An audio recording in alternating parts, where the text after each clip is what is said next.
Hi, my name is Tom Christensen.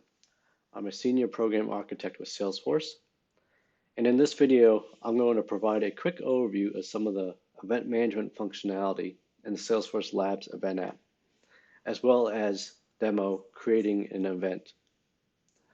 Once the package is installed from the App Exchange, to get to the event app, navigate to App Launcher and choose Lightning Events. You will then be brought to the home page for the Lightning Events app. And within this, you can sort of see a summary events dashboard for your organization. You also have quick access to some standard Salesforce objects, the account, contacts, and leads, and then some event app specific objects like events, sessions. Sessions are where you can define a session for an event and associate them to different tracks. Speakers. Speakers are people that you can invite to your event and associate them to different sessions.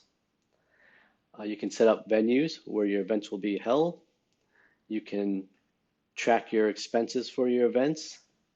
And finally, set up MDS for your events. So now let's quickly go and create an event. So there are just a few required fields when creating an event. So the event name, so we're going to call this recruiting event. And then of course we need a start date and time.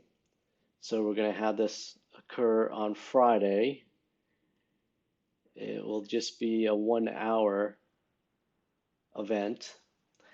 And we do also have the ability to make it a reoccurring event. So we have the choices of daily, weekdays only, weekly, or monthly. So we're going to choose weekly. So we want to be every Friday for 1 hour, and we're going to have it go until the end of February. A couple other quick things to point out here when creating an event. Send email confirmation. So if this is set, when you register attendees, which will be shown in another video, emails will be sent to the registered attendee, giving them a confirmation. If it's not set, then when those people are registered, they do not receive an email confirmation. We can also specify the maximum number of people that can attend this event, as well as specify where the event's going to be held.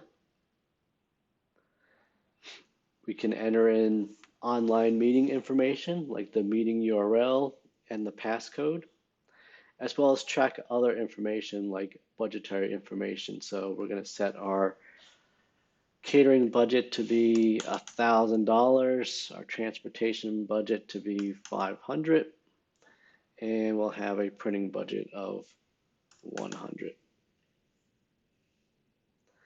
So we're going to go ahead and click Save. And so what we have here is our first record. Our event starts on Friday the 15th for 1 hour. But what we'll also see is that we said this was going to be a recurring event. And so what we have here is our series of events. So we have our first one on 1/15.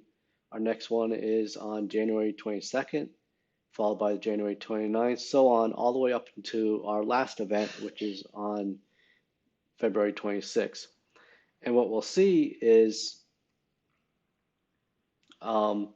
the information was carried over as far as how many maximum registrations, where the event's going to be held, and of course our budgetary information as well. One other piece I would like to show is reports. So there are a series of reports that is provided with this package.